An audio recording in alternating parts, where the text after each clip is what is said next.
We usually think of childhood trauma as this big, loud thing, shattering dishes, visible bruises, screaming matches so intense the neighbors can hear them through the walls.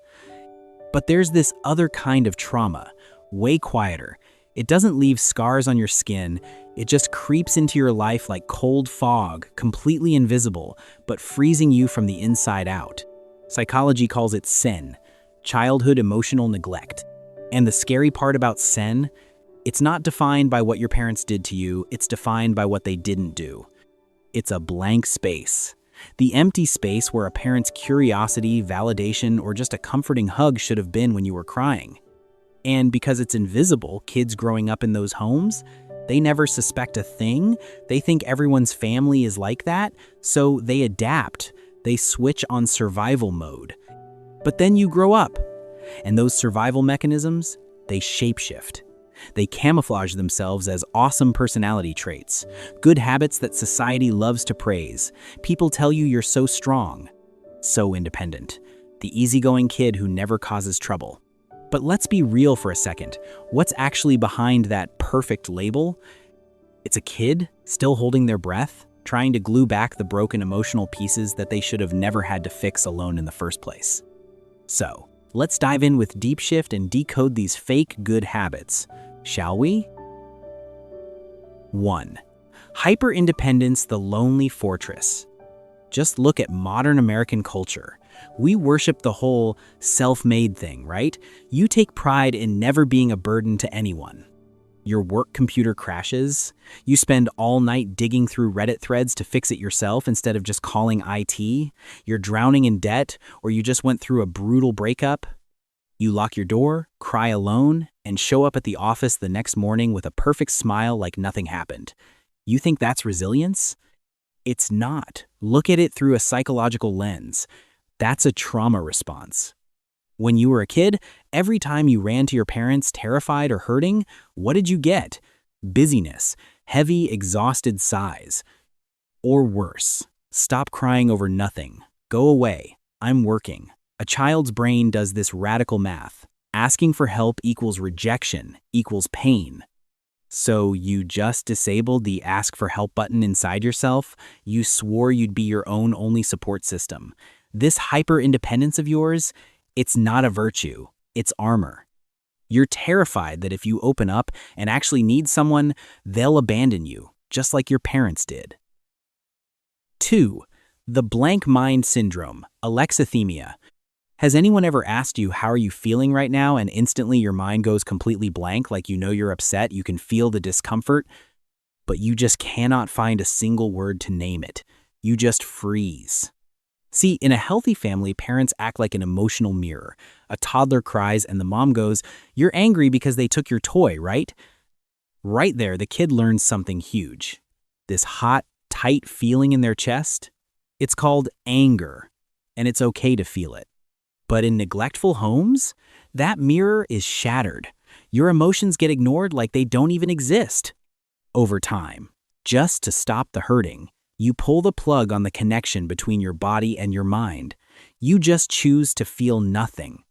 So you grow up, and your emotional life, it's just flatlining. It's terrifyingly quiet.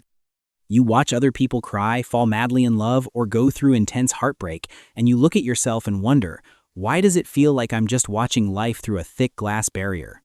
Why can't I deeply connect with anyone? 3. The overexplaining addict and the apology reflex. Let me guess, you're 5 minutes late to work because of traffic, and you already have a 3-minute presentation rehearsed in your head to pitch to your boss, even though your boss doesn't even care. Or someone literally bumps into you at Whole Foods, and the first person to blurt out, "I'm sorry," is you. Why are you constantly playing defense like that? Because you grew up in a place where your personal boundaries were constantly getting stepped on. You learned that just to have a preference, or to make a tiny mistake, you had to build a bulletproof court case to defend it. You are still fighting the judgmental ghosts of your past. And that involuntary apology, that's the voice of a kid who deep down inside always felt like a burden. You're not apologizing because you did something wrong. You're apologizing for, well, existing in someone else's line of sight. You are trying to shrink yourself down into a single grain of sand. just so you won't bother anyone. 4. The social chameleon and the identity crisis. You are incredibly sharp. You walk into a room and instantly read the vibe. You know your boss is annoyed. You can feel a coworker's jealousy. So you immediately tweak your tone, your opinions, even the way you laugh just to make everyone comfortable. People praise you for it. They say you have high EQ, great people skills. But what's the catch? Late at night, when you're all alone in a dark room, you look in the mirror and this chilling question pops up. Who am I when no one is watching? See, when you were a kid, your safety depended on scanning your parents' faces. Is dad happy or mad today? Is mom about to blow up?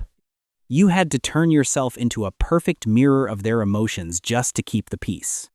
You weren't allowed to have a solid you. You became a professional actor, but you completely forgot the real script of your own life. 5. The healer trap, the service-based worth trap. In your friend group, you're always the therapist. Anyone goes through a crisis, they're calling your phone at 2 a.m. You'll willingly stay up all night listening to them cry, giving advice, cleaning up their mess. Helping people makes you feel valuable. But here's the twisted irony. When you are the one going through a crisis, you vanish. You turn off your phone. You don't call a single soul. Why is that? Because your subconscious truly believes, my worth is tied to what I can do for others, not who I am. Growing up, you probably had to play the adult way too early. Maybe you had to raise your siblings or act as the emotional anchor for a depressed mother or an addicted father. They praised you for being the good kid. You were literally programmed to believe that to be loved, you have to be useful. So now, actually receiving care from someone else feels like a threat. You're terrified of getting trapped in an emotional debt you can never repay.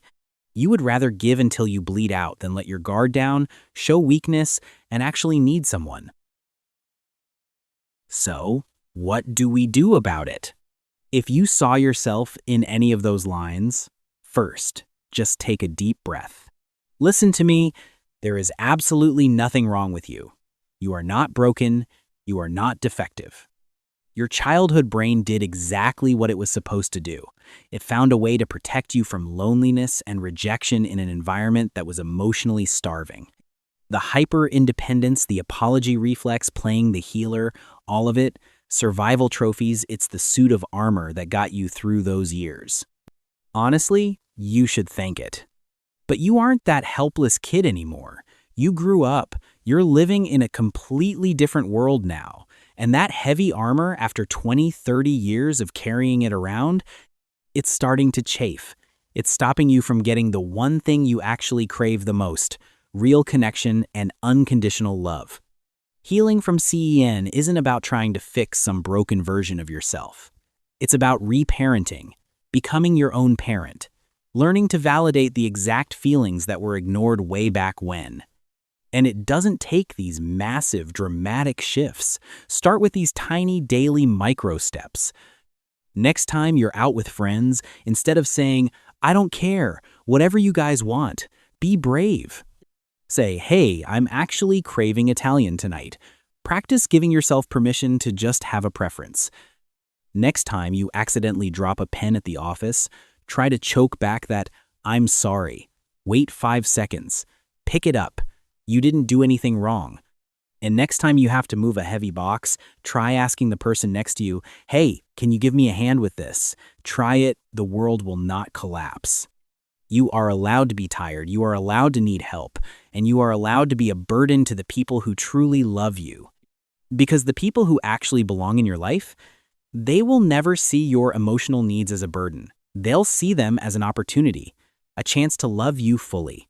You were never too much, and you were never not enough. You were just a kid who deserved to be noticed. It's time to stop looking for that validation from the outside world and start finally noticing yourself. Thank you for listening to DeepShift. If this video touched a corner of your soul, leave a comment or share your story down below. Let's walk through this empty space together. And don't forget to drop us a like. Thank you.